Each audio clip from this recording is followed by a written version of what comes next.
거리에서 나는 바보처럼 혼자 웃고 내 쪽으로 오는 모든 사람에게 빠른 걸음으로 다가간다. 어린아이들은 나를 빤히 쳐다보고 남자들은 미소 짓고 여자들은 내 눈을 똑바로 보며 웃음을 터뜨린다. 그런 분위기에서 마주치는 상냥함이라니. 누군가가 실례합니다 중얼거리고 내 몸을 솜씨 좋게 미끄러져 지나갈 때 내 팔이나 등에 닿는 손바닥에서 느껴지는 익명적인 다정함은 또 어떤가. 그런 다정함은 이성적으로 설명되지 않는 위안을 준다. 그럴 때면 나는 도시의 현실만큼이나 도시라는 관념 자체에도 무한한 사랑을 느낀다. 사람들 역시 모두 멋져 보인다. 잘생기고 감각적이고 흥미로워 보인다.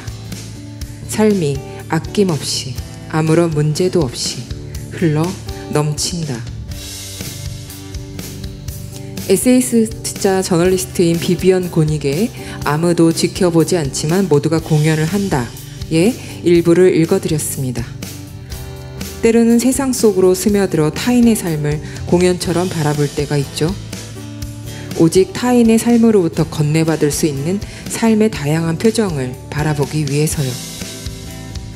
오늘도 문장의 소리, 부드럽고 반가운 표정으로 독자 여러분과 함께 하겠습니다.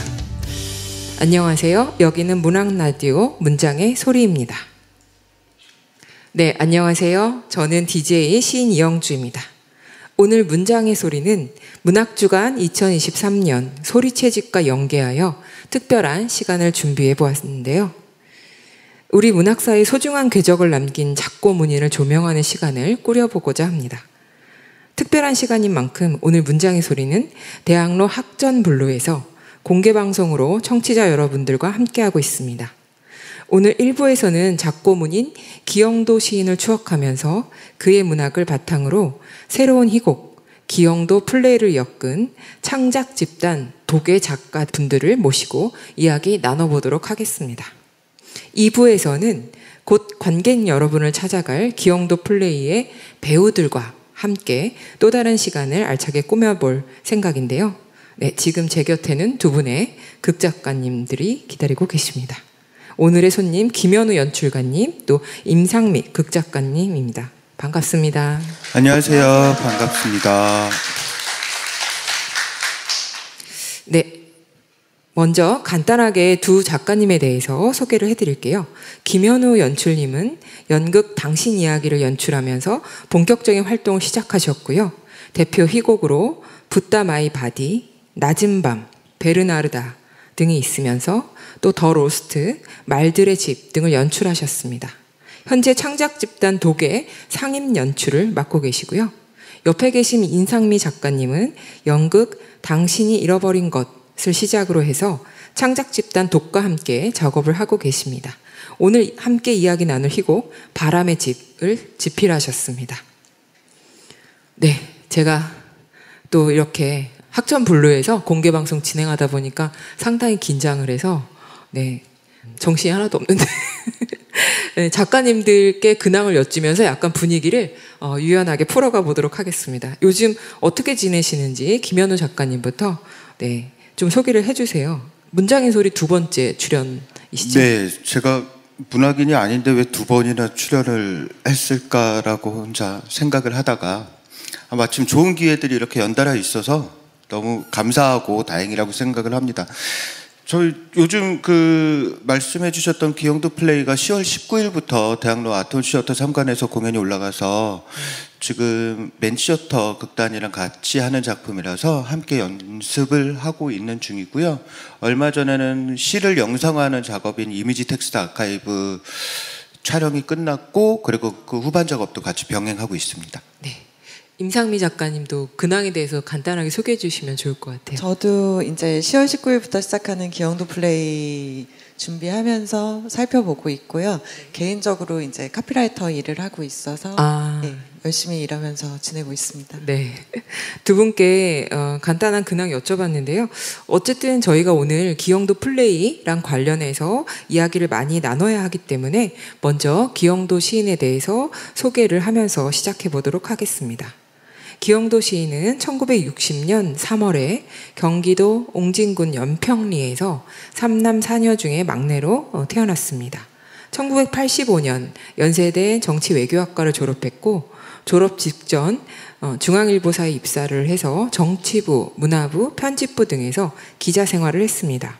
1985년 동아일보 신춘문예에 시 안개가 당선되어서 공식으로 데뷔를 하셨고 비교적 민중시나 노동시가 주류를 이루던 당시의 분위기에서 묵시록적인 언어와 독특한 상상력으로 기영도만의 시세계를 돋보이게 했다라는 평을 들으면서 지금까지 사랑을 받고 계시죠. 1989년 3월 7일 새벽에 첫 시집 출간을 앞두고 종로의 한 심야극장에서 숨진 채 발견되었습니다. 그해 5월 6호 시집으로 입속의 검은 잎이 출간이 되었고요. 그로부터 30년이 지난 지금까지도 독자분들께 새롭게 읽히면서 꾸준히 사랑받고 있습니다. 네, 두 분께 기영도 시인의 인연과의 그런 질문을 드리고 싶은데 저의 경우는 이제 고3 때? 아니다, 고2 때. 이제 선배 시인이 시집을 선물해 줬어요. 그 시집을 이러면 나이가 나오나요? 아, 그렇군요. 아무튼 선물을 받았다. 그런데 그 시들을 읽고 정말 충격을 받았어요. 그 전에 이렇게 어둡고 비장한데 너무 따뜻하고 아름다운 두 가지가 공존해 있는 그런 시세계를 접하고 굉장히 충격을 받으면서 그때부터 사랑하게 되었는데 두 분은 어떠세요? 기영도 시인과 인연 좀 소개해 주세요.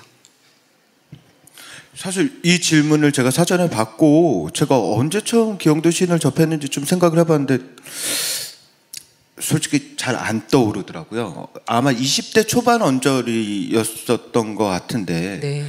정확하게 기억은 안 나는데 제가 기억나는 어떤 순간들이 있긴 있어요. 그러니까 제가 실연을 할 때마다 헤어질 때마다 사랑을 잃고 나는 쓰네라는 구절이 자꾸 생각이 나서 네.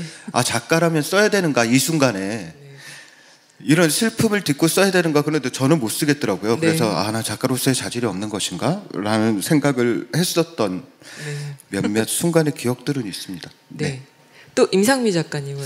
저는 그 학교 다닐 때 제 동기들께서 지금 같은 집단에서 활동하고 있는 이제 유희경 시인이나 천종환 작가가 기영도 시인의 왕팬이었어요. 그래서 그분들을 이제 통해서 알게 됐는데 예를 들면 뭐 이런 거죠. 뭐 수업 끝나고 나와서 뭐 기영도 시인의 어떤 비유나 은유를 이제 이야기하면서 뭐 톱밥 같이 쓸쓸하대. 뭐 죽이지 않냐. 뭐 이런 식. 그 아주 그래서 유명하죠. 대체 누군가 저는 그런 식으로 이제 처음 만났고, 저도 이제 그 시를 봤을 때 영화 같다라고 이제 생각했었고요. 한 편 한 편이. 예. 그렇게 만났던 것 같습니다. 네. 확실히 기영도 시인의 정말 매력은 그 장면화가 너무 잘 된다. 뭐 이런 느낌인 것 같습니다.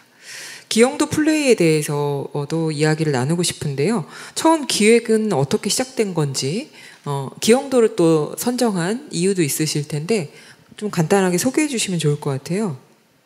사실 이거 저희 자발적으로 먼저 출발하지는 않았던 작품이에요. 그러니까 기영도 서거 30주기를 맞이해서 문학가지성사에서 제안을 주셨고, 예, 그래서 그때 저희가 굉장히 주저하는 마음으로 그 제안을 받았습니다. 그러니까 각자 기영도를 사랑하는 마음이 너무 커서 이걸 감히 어떻게 우리가 할 수 있을까라는 주저함이 사실 굉장히 컸던 것 같아요. 그래서 사실 저희가 9명인데 보통 저희가 독플레이 작업을 할 때는 9명이 각자 한 편을 그래서 총 9편으로 완성을 하는데 그땐 저희가 5편밖에 못 써냈어요. 그러니까 내 작가는 끝끝내 그 고민의 시간이 너무 길어져서 저희가 데드라인을 못 맞추는 바람에 결국 5편만 완성을 했던 기억이 있고요.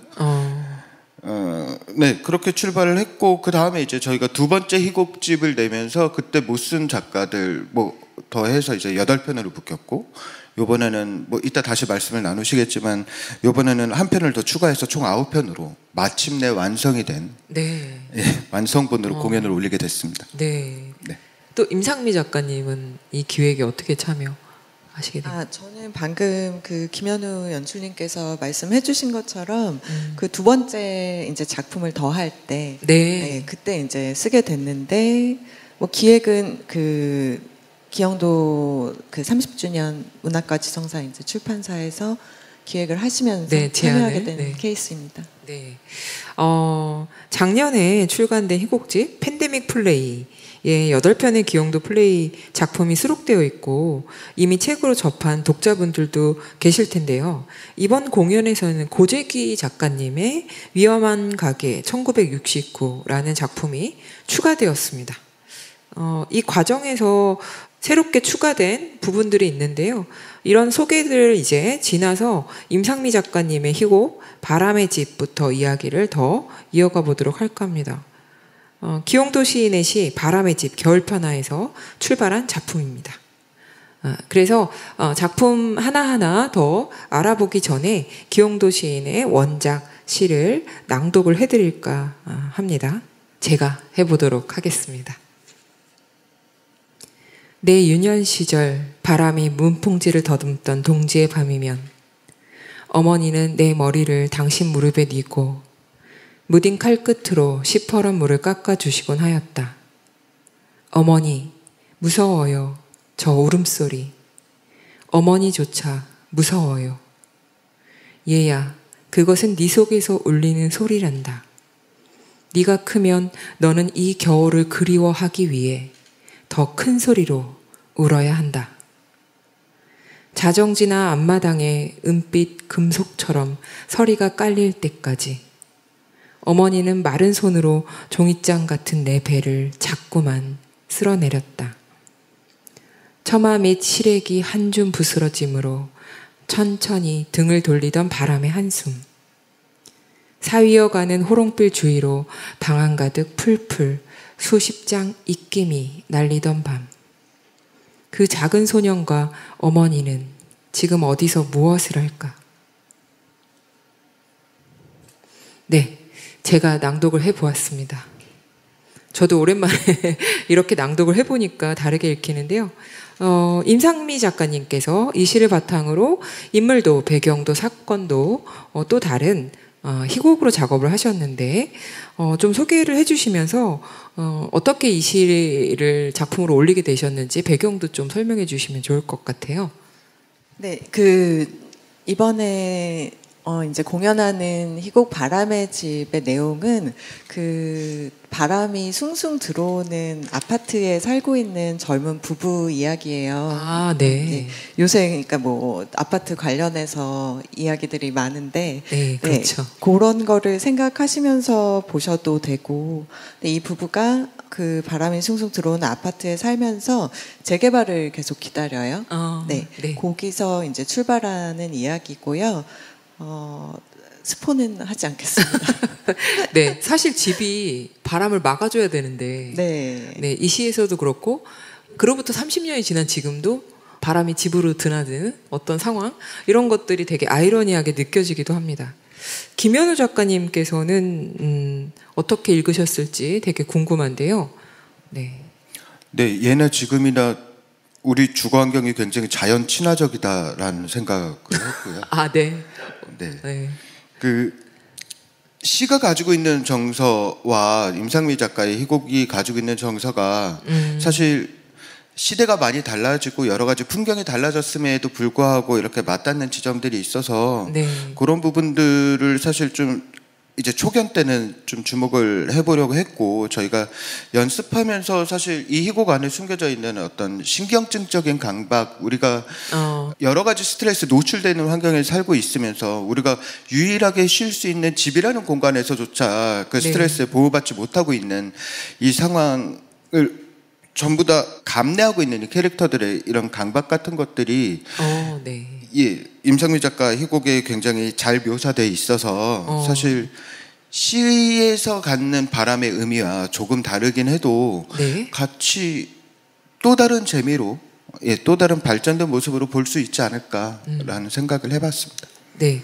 기영도시에서도 사실 이 바람에 대한 이미지는 일종의 어떤 안전함이 상실되어 있는 상황, 그 내면의 안전함이든 외부의 안전함이든 그게 가난의 문제이든 아니면 어떤 여러 가지 구조적인 문제이든 그런 것들에 대한 감각들이 매우 발달되어 있는 것 같아서 사실 임상미 작가님의 그 작품도 현대화된 그런 부분이 잘 연결될 수 있을 것 같아요. 지금 소개해 주신 것처럼 바람의 집 희곡은 사실 좀 원작과 궤를 같이 하고 있지만 트렌드를 되게 또 잘 반영하고 있어서 기대가 많이 됩니다.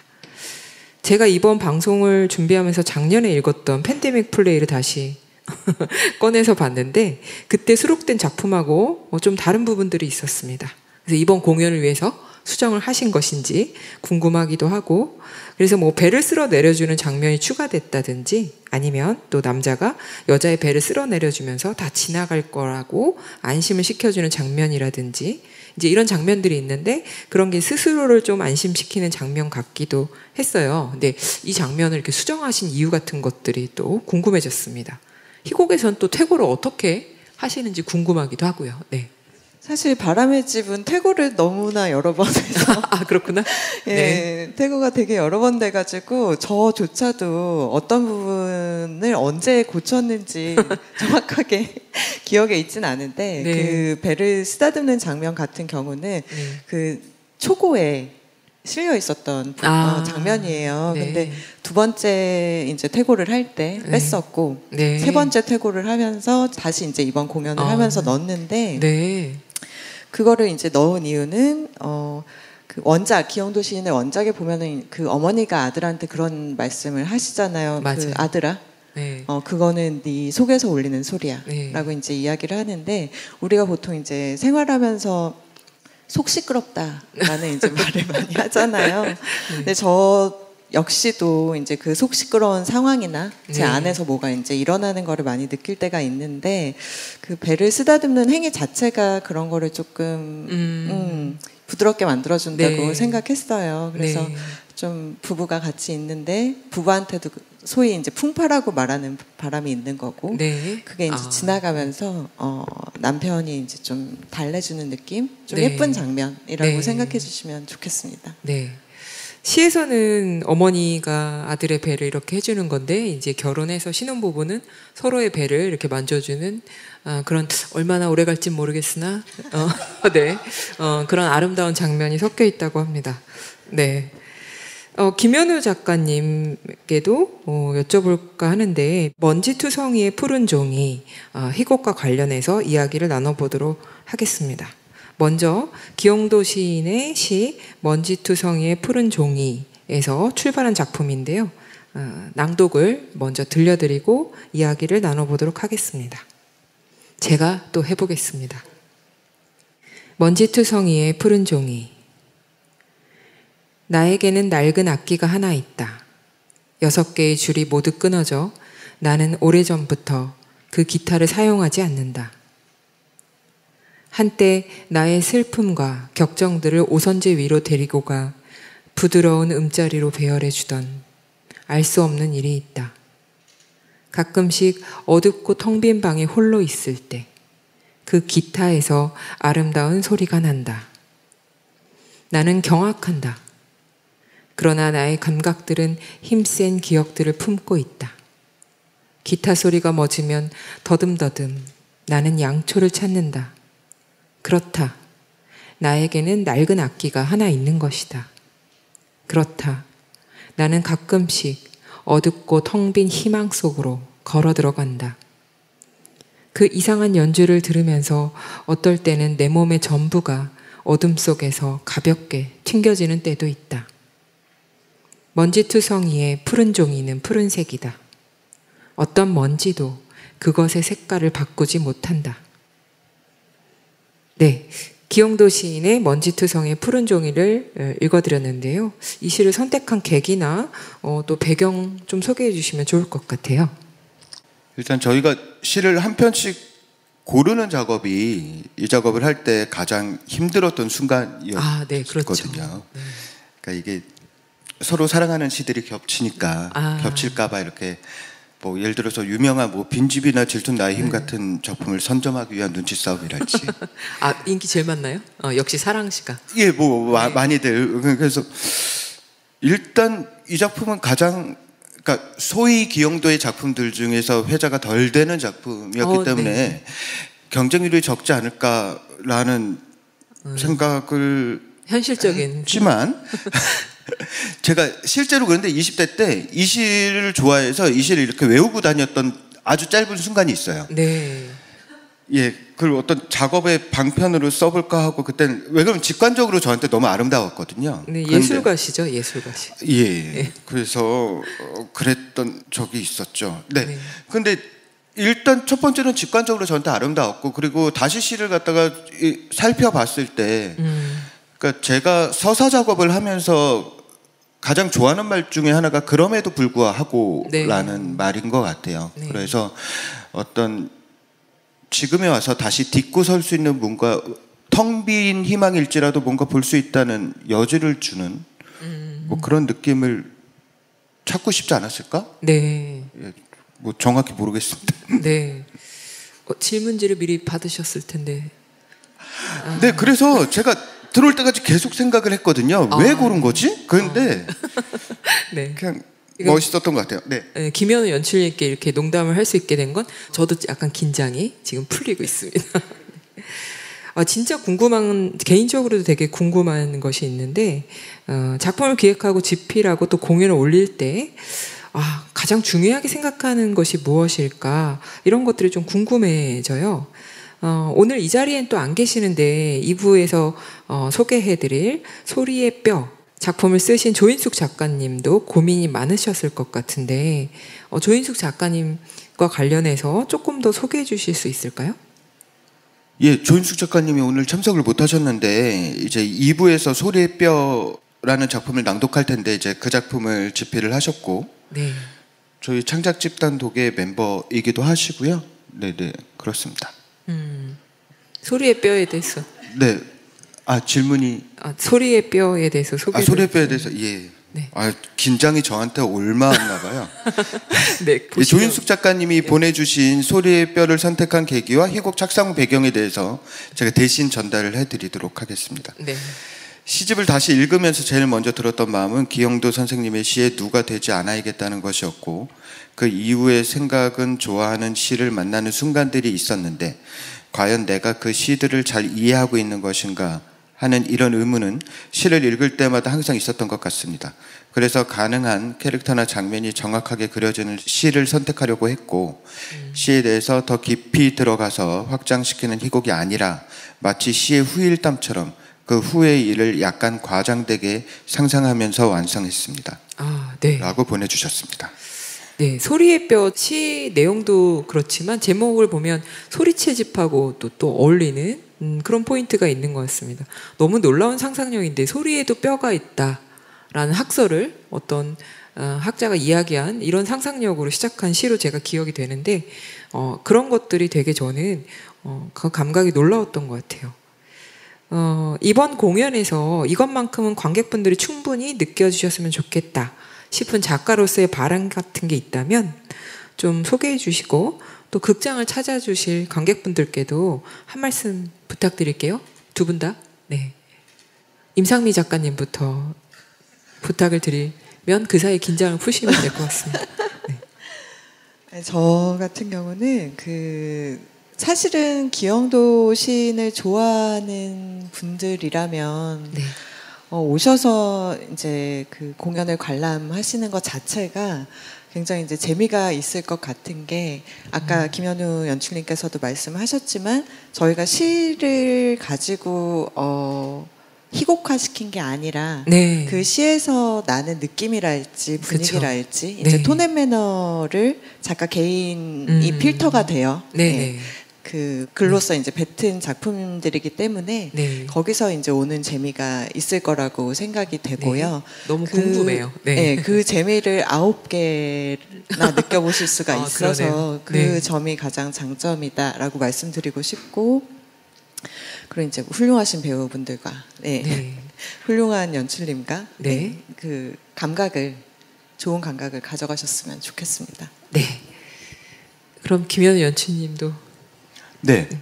기영도를 다들 사랑하지만 사실 기영도를 한때의 기억으로, 한때의 사랑으로 이렇게 마음에 묻고 지내시는 분들이 많이 계실 거예요. 네. 그래서 사실 이번 기회에 한때의 기억이 아직 지나가지 않고 여러분들 마음속에 남아 있다는 것을 사실 이번 공연을 통해서 좀 확인하실 수 있을 것 같고요. 네.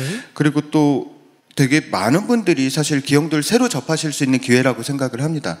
그러니까 기영도란 시인을 모르시는 분들도 사실 생각보다 다음 세대를 얘기하면 안 되겠구나. 아무튼 많이 계셔서 이번 공연을 통해서 기영도의 작품들을 새롭게 접하고 기영도를 사랑하고 아시던 분들은 기영도의 시들을 디딤돌 삼아서 작가들이 자유롭게 창작한 이야기들을 보시면서 그 서로의 해석과 서로의 사랑, 애정을 좀 같이 나눠보시는 것도 재밌으실 것 같아요. 네. 아무래도 이번 공연은 기영도에서 출발했지만 기영도 플러스 알파로 확장해 나가는 그런 예술의 감각을 느껴볼 수 있는 시간이 될 것 같습니다. 네. 문장의 소리 1부는 여기서 마무리하고요. 2부에서 기영도 플레이의 출연 배우들과 함께 다시 돌아오겠습니다. 함께 해주신 임상미, 김현우 작가님 감사합니다.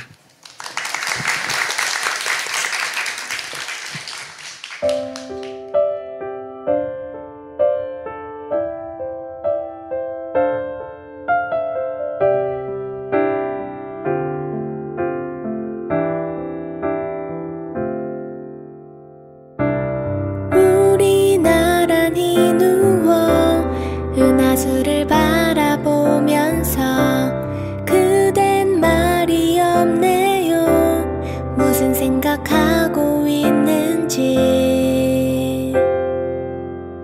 돌아오지 않을 나를 추억하나요?